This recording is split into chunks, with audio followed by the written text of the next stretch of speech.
Xi Jinping proposed the Chinese Dream in 2012 and defined it as the great rejuvenation of the Chinese nation, specifically manifested in the prosperity of the country, the rejuvenation of the nation, and the happiness of the people. However, under his governance, China today is plagued by issues. The economy is rapidly declining, and people are living in hardship. The former Chinese Dream has now turned into China is poor. Recently, the New York Times reported that a 2014 survey on the wealth perception of the Chinese people showed that 77% of Chinese at that time believed they were richer than 5 years ago. Today, 10 years later, this proportion has dropped to only 39%. This indicates a rapid shrinking of Chinese people's wealth, with 61% of the population heading towards poverty. Song Guocheng, a senior researcher at the Center for International Relations Research at National Chengchi University in Taiwan and an expert on Chinese issues and international strategy, pointed out that the Chinese people now face 10 difficulties. Difficulty eating, difficulty dressing, difficulty attending school, difficulty finding jobs, difficulty getting married, difficulty having children, difficulty with housing, difficulty getting medical care, difficulty with elderly care, and difficulty with funeral arrangements. These 10 difficulties encompass almost every stage of life, cradle to grave, where everything is difficult.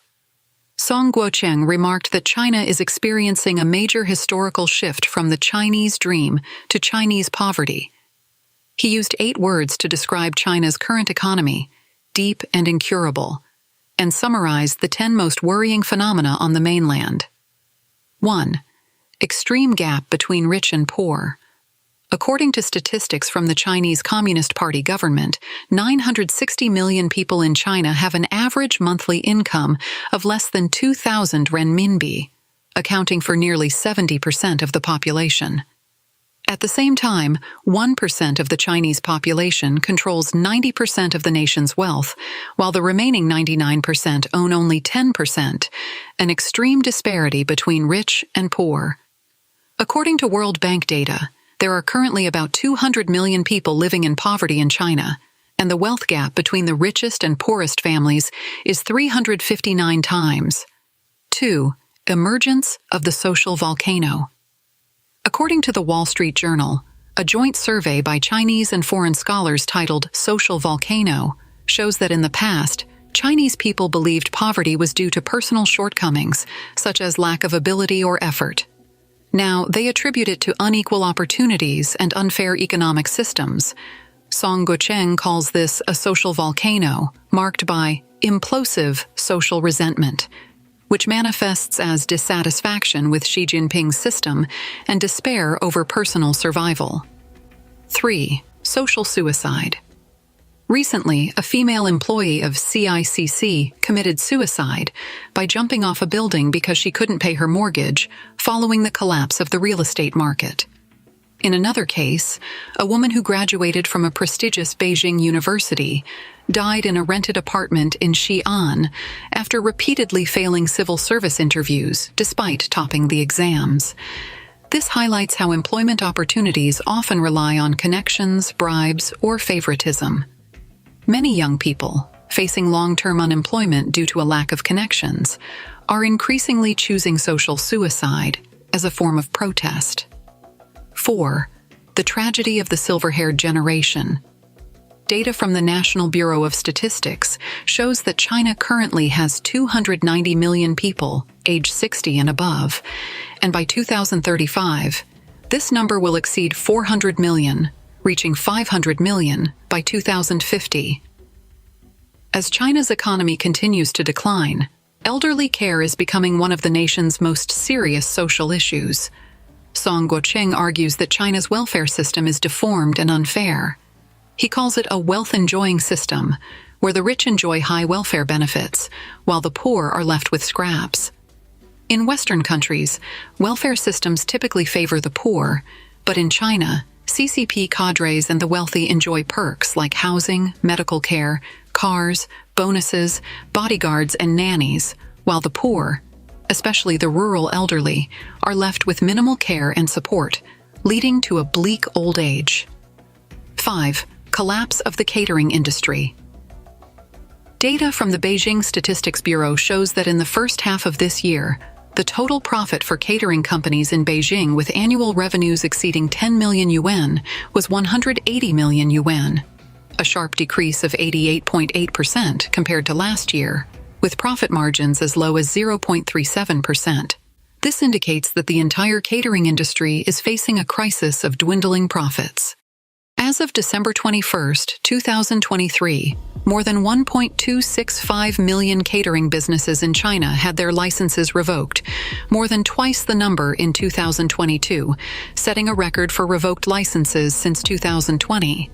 In the first half of 2024 alone, 1.056 million catering-related businesses were deregistered or had their licenses revoked.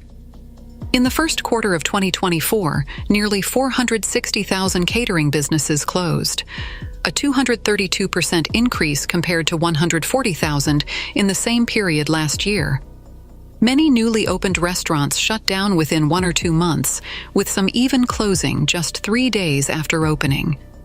In the midst of the depression, a special industry of catering corpse collectors emerged in China, specializing in collecting kitchen utensils, tableware, etc., left over from closed catering businesses, and then reselling them secondhand. A Guangzhou operator said that since March this year, Guangzhou's catering industry has been caught in a wave of closures, and it is estimated that 40 to 50 sets of catering equipment can be recycled every month, 70% of which come from hot pot restaurants, followed by milk tea shops. 6. Involutionary vicious competition. Due to factors such as overcapacity, insufficient domestic demand, and inventory backlogs, most Chinese companies have resorted to low-price competition and aggressive price wars.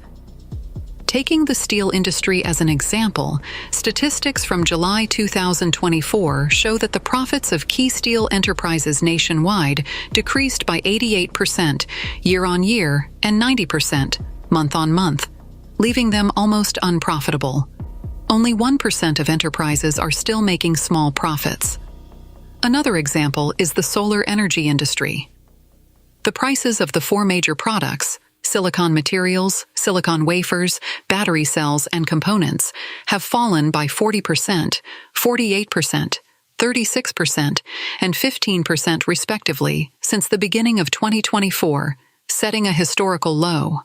Some companies have even fallen below the cost line and are operating at a loss. 7. Leading enterprises are shaky. Evergrande New Energy Vehicle, one of China's leading automobile companies, lost 20.257 billion renminbi in the first half of 2024, an increase of 194.73% compared to the same period last year. Only 40 cars were sold during this period. In addition, China's real estate industry is in a bottomless decline. The top 10 real estate companies are all in debt or bankrupt. Even Vanke, one of the largest real estate developers in China and the world, is facing a crisis of insolvency. 8. Collapse of the middle class. The piano industry, which symbolizes the socioeconomic status of the middle class, has also seen a cliff-like decline in sales. In the past year, 7,000 piano stores in China have closed down. The 2 leading piano brands, Helen Piano and Zhuhai Piano, both reported losses in the first half of this year. In Luoxi Town, Huzhou City, Zhejiang Province, known as the hometown of pianos in China, many piano manufacturers have shut down. This reflects the collapse of the Chinese middle class. 9. The emergence of unfinished children. Since Xi Jinping vigorously promoted new quality productivity and concentrated national resources on high-tech industries, the highly educated generation that missed the previous economic boom has been severely neglected by society. These unfinished children, university graduates who cannot find jobs, are forced to accept low-paying jobs or face long-term unemployment. According to statistics, the number of college graduates in China this year has reached a record 11.79 million, while the unemployment rate for urban youth aged 16 to 24 rose to 17.1% in July, the highest level since the beginning of the year. This figure does not include students or the millions of unemployed youth in rural areas. 10. High debt and exhausted finances. As of 2022, the debt of China's central and local governments stood at 114 trillion yuan. The debt of state-owned non-financial enterprises was 220 trillion yuan. And the debt of the financial system was 56 trillion yuan, totaling 390 trillion yuan. This figure is 3 times China's GDP. In other words, China's GDP growth can no longer keep up with the government's fiscal deficit. All of the above phenomena are shocking. Yet despite the economic downturn and widespread poverty, the CCP continues to spend heavily on various projects to enhance national prestige, such as foreign aid, the China Starlink project, Grand Canal construction, and the Peace Ark operation. While the Chinese people may survive on meager means, China's international status must not be diminished. Song Guocheng bluntly stated that Xi Jinping's Chinese dream is not about improving the lives of the Chinese people, but rather about fulfilling his personal empire dream. He jokingly remarked, "The people are suffering, but the CCP is scattering flowers."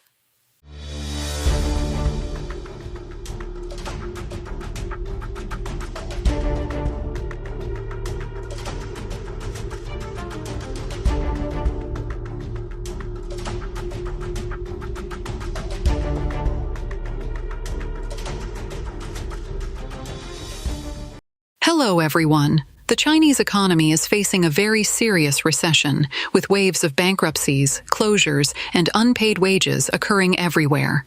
The business stories of young people that we bring to you below will vividly depict the current dire situation of the mainland Chinese economy. She said in the video, "I'm the one who saved 150,000 yuan after working for 6 years and lost 200,000 yuan after joining a snack shop in half a year. That's right, it's me. I'm 32 years old and an ordinary rural mother. Half a year ago, I invested the 150,000 yuan I had saved from working for 6 years into this snack shop. In less than 6 months, I lost everything, and my 200,000 yuan was gone. I eventually went back to work with just 99 yuan and a debt of 37,000 yuan. If you are confused and anxious right now, why not listen to my story about how a rural mother felt when she lost 200,000 yuan in half a year? After the store closed, that period was the lowest point in my life. I couldn't find a job, so I worked part-time and rented a small house for 390 yuan a month. Many people advised me to go home because it was too hard to stay outside. People often ask me, why does a woman work so hard to make money? When your 200,000 yuan suddenly turns into 99 yuan and you still have 37,000 yuan in debt, you'll understand why I work so hard. I need to make money. Currently, China's catering industry is experiencing a collective collapse. In the first half of this year alone, more than 1 million catering businesses have shut down. A large number of restaurant operators have had to leave the market, and many well-known brands have also closed. On August 26th, Taiwan's well-known Xiaolongbao brand, Din Tai Fung, which has been operating in China for 20 years, announced the closure of 14 branches in North China, including Beijing and Tianjin, by October 31st. Industry insiders believe that Din Tai Fung offers insufficient value for money. Additionally, the taste of its steamed dumplings is clearly biased towards Taiwanese and Southern Fujian flavors, while northern and northeastern China prefer stronger flavors. People in these regions especially enjoy fresh meat buns, 3 delicacies buns, and other varieties with distinctive northern and southern flavors. A female netizen, upon hearing that Din Tai Fung was about to withdraw from Beijing, rushed to have one last meal there. She said in a video, "Din Tai Fung is closing, otherwise I wouldn't have remembered to eat there. Who can afford a bowl of beef noodles that costs over 70 yuan? Who has been eating at Din Tai Fung all these years? Din Tai Fung will close 14 stores in North China before the end of October. There will be no Din Tai Fung in Beijing from now on. Come have another meal soon. Their food is too expensive. A meal for 2 people, if they eat until they're full, will cost 400 to 500 yen. I like Din Tai Fung because when I was in college in the United States, a meal every weekend cost about $40 to $50 per person. The exchange rate at that time was around 6.5, which was equivalent to 300 yuan. Prices in China are slightly cheaper than in the United States, but they're still really expensive. Xiaolong bao is 30 yuan for a portion of 5. Fried rice with pork ribs and eggs is a must-order at 65 yuan per portion. Braised beef noodles are 75 yuan per bowl, and sweet and sour short ribs are 60 yuan. Small packages, 6 yuan each, with a familiar taste. Not only Din Tai Fung, but high-end restaurants have also been closing one after another in the past 2 years.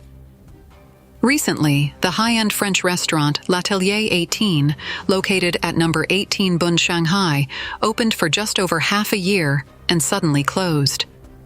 The Douyin account, Peerless Big Goose, expressed surprise and emotion about the closure of number 18 on the Bund.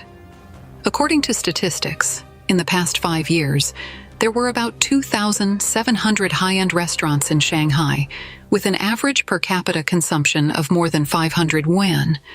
But by July this year, that number had decreased by more than 1,400. She said in the video, "These days, the high-end catering industry is facing tough times. They either lower their prices and offer discounts to survive, or they hold on until the market clears out. Even by Guoyuan, a giant in the fruit industry, is struggling. Their financial report estimates that profits in the first half of this year may drop by more than 70%. China's economic downturn, sluggish consumption, and the catering industry are caught in a price war. Many businesses have launched poor ghost packages. Haidilao has reduced the price per customer from 130 yuan to 99 yuan, and the once popular Thai pickled fish has dropped from 80 yuan to 60 yuan. Even Guming, Haiti, and Chabaidao in the milk tea industry have adjusted their prices, offering endless discounts. Whether poor or rich, everyone is holding onto their wallets tightly. On Xiaohongshu, a large number of young people are constantly discussing how to stock up on coupons to get the best deals, with more than 4.5 million topic notes related to discounts. On Douyin, the topic of poor ghost meals has 800 million views, with the latest strategies emerging one after another. The blogger with the account Hao Hao Xuanfan visited the fast food restaurant Mikun Bibimbap to show everyone how to eat as economically as possible. She said in the video, "The first type, the ultimate poor ghost version, which is very suitable for college students who are short on money at the end of the month. You can eat as much as you want for just 3 yuan. The blogger with the account Your Nanazi found that eating children's meal sets is becoming popular among young people in Shanghai, with some stores offering all you can eat for about 10 yuan. Let's take a look at her recommendations. She said in the video, "The first one is this Thai pickled fish, and I found this baby-loving chicken wings meal set, which is only 9.9 yuan. Is this my baby meal? The plating is so cute. To be honest, this baby meal is quite rich, and I really like these chicken wings. How can the chicken wings be baked so deliciously? This meal is only 9.9 yuan. It's worth it."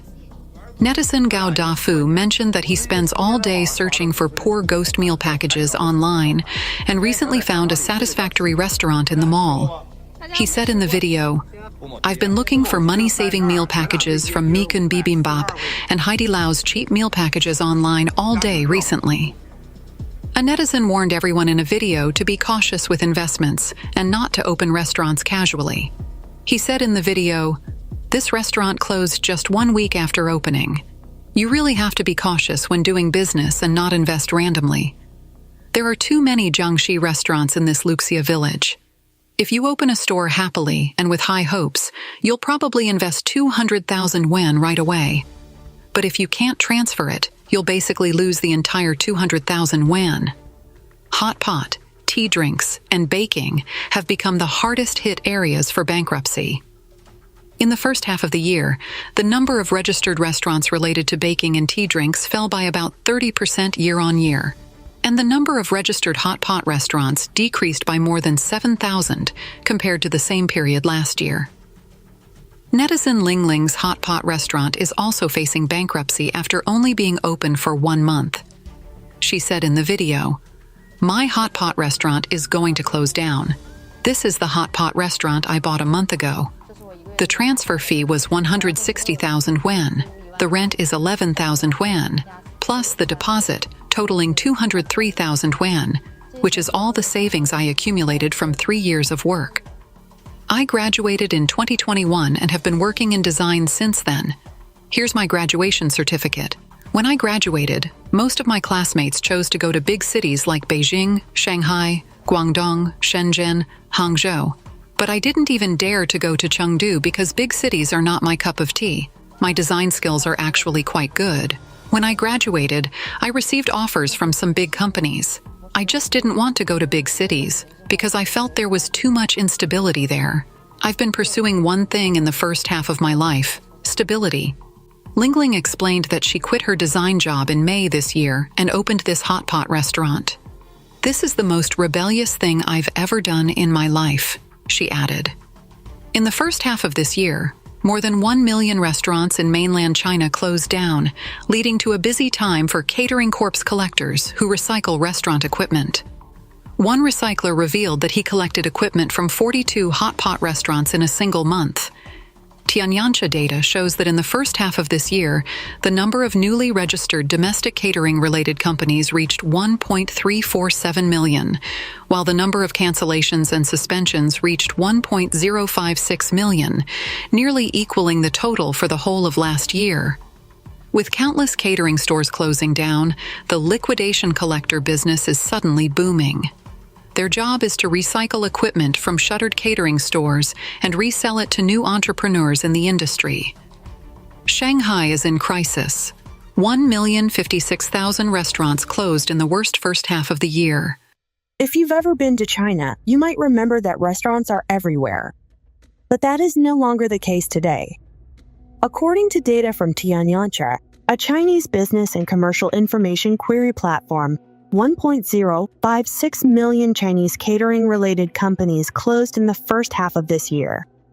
The large-scale closure of restaurants began in 2023, with 1.359 million closures that year. From January to June 2024, in just 6 months, this data is close to last year's total. Let's first take a look at the videos uploaded by several bloggers on social media showing the current situation of restaurant closures in cities such as Shanghai and Kunming. Now, opening a store is like giving away money. This is the center of downtown Shanghai, no, 1 Weihai Road. Come and feel the current business environment. I ran from the first floor to the third floor, and there were more than 2 stores on each floor that had closed down. At this time last year, this place was still fully rented. It's only been less than a year. What do you think? In the first half of this year, 1.056 million restaurants closed down, which is close to the total number of last year. The situation is not optimistic. This is a catering street in the county town. It used to be very crowded. Let's take a look at the shops here. Lease, rent, transfer, landlord direct lease, Shandong barbecue transfer, vegetable supermarket transfer, and lease. This place is also selling electric cars. The vacant room at the corner of the intersection is rented at a low price. It is very difficult to do the catering business in Linshui this year.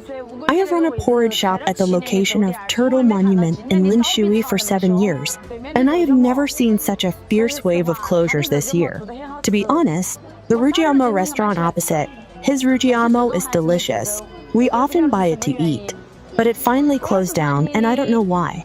The braised pork rice in the Cantonese restaurant is selling well, and we also like it, but it finally closed down.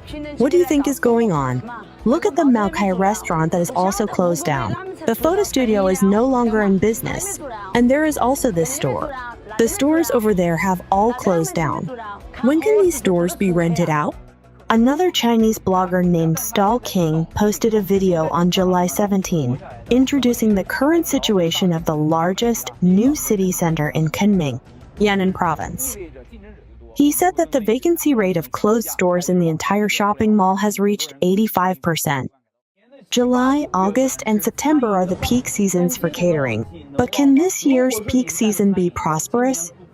If you are in the catering business, you will succeed in one fell swoop if you don't lose money this year.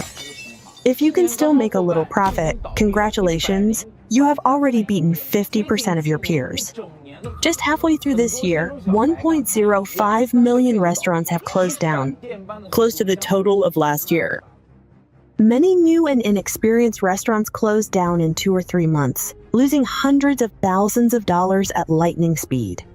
Among them, hot pot restaurants are the hardest hit. In the first half of the year, 22,000 stores were registered, of which 26,000 closed down, and more than 4,000 stores lost money.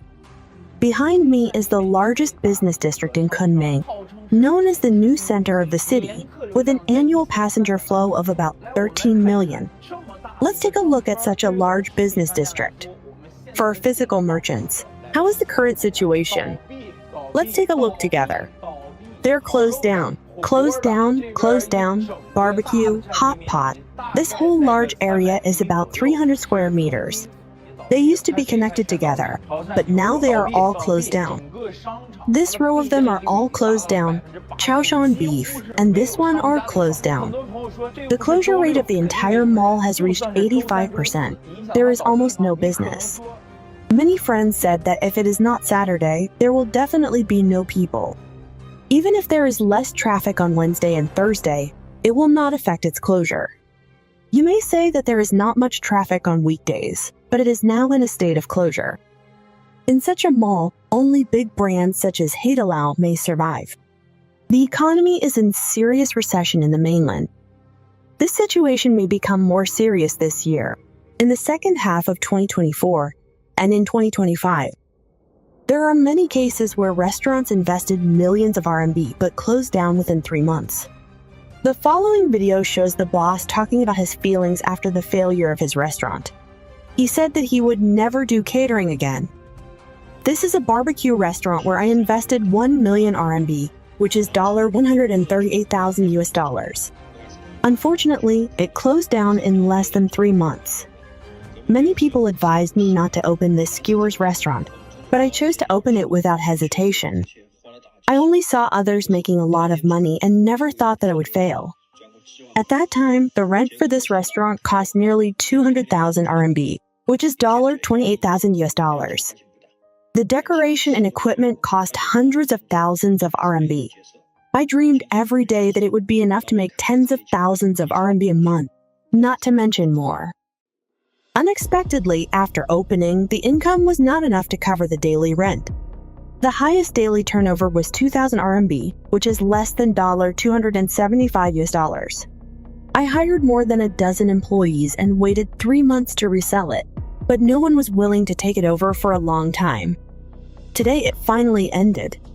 Looking at all this, I told myself that I would never do catering again.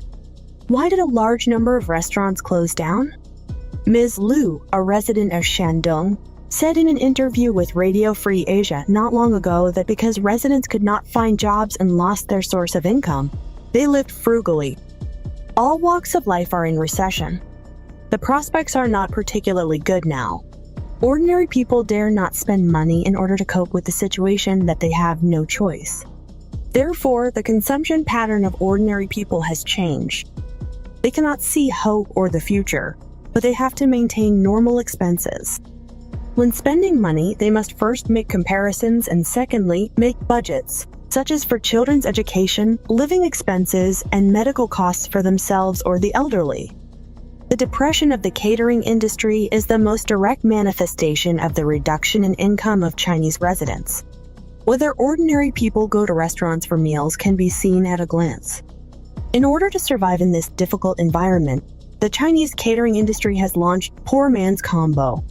For example, the well-known Chinese fast food brand Nanjing Xiang launched a 3-yuan, or 40 cents buffet breakfast, claiming that for only 3 yuan, you can drink unlimited porridge, milk, soy milk, and other breakfast drinks. There are also restaurants that offer a 2-dish and 1 rice set meal for 14.9 yuan, or about $2. Tea-chain stores also offer a $1.35 bread and milk tea combination. A hot pot restaurant owner, Sister Shai, introduced in a video that her hot pot restaurant's turnover fell 50%. Sister Shai found that both old and new customers rarely patronize the store. The turnover was sometimes less than 10,000 RMB, and at 7 o'clock in the evening, the seats outside were still empty. Today's order was only 4 tables, and the business of the whole street was also bleak, with almost no customers in the neighboring shops. Taiwanese businessmen withdraw. Fujian's Taiwan town becomes a ghost town. The Henan authorities begged Foxconn not to leave. Pington is not a tourist attraction. The reason why the Chinese Communist Party authorities established a Taiwan town in Pington, said Wu Jialong, a Taiwanese macroeconomist, is because Beijing originally had an undersea railway and highway transportation route planned from Pington to Hsinchu, Taiwan. It was known as a transportation route from Beijing to Taipei. The starting point of the undersea tunnel was Pington. Pington itself has no significant construction, and there is no tourism. However, recently, some netizens visited Pington and saw that the streets were almost empty. The shops were closed and only a few shops were still open. It seems that the Chinese government's plan has failed. Some netizens left comments saying that if Beijing really wants to show goodwill to Taiwan, it should directly withdraw the more than 1,000 missiles deployed in Fujian. Other netizens also said that the one country, two systems policy that the Chinese government has implemented in Hong Kong has failed. Beijing's credibility is gone, and Taiwanese are not stupid. Who will believe in Beijing again? Currently, with rising production costs, trade tensions, and geopolitical risks, many Taiwanese businessmen have turned to Vietnam, India, and other places to build factories. Last year, Taiwanese investment in China fell by 40%, and investment in Fujian plummeted by 80%, both hitting the lowest levels in 22 years. In recent years, Foxconn, founded by Taiwanese tycoon Terry Gou, has also set its sights on India and Vietnam, and has continued to increase investment in these countries. As Foxconn adjusted its layout and began withdrawing, Henan's imports and exports suffered a serious decline. In the first quarter of this year, the number of mobile phone exports in Henan province dropped sharply by 61% year-on-year, and the export value dropped by 62% year-on-year. Foxconn was the company that had the greatest impact. According to data previously disclosed by Customs, Foxconn's import and export volume in the first quarter decreased by 48.7 billion RMB, while Henan's foreign trade decreased by 48.4 billion RMB. In other words, Foxconn alone turned Henan's foreign trade data into a negative number. A netizen described Foxconn like this: "One company prospers a city." According to incomplete statistics, as of May this year, Foxconn has provided more than 3.5 million jobs in Henan. This is a huge number, and it will be difficult for the Henan government to find another partner to replace Foxconn if it completely leaves.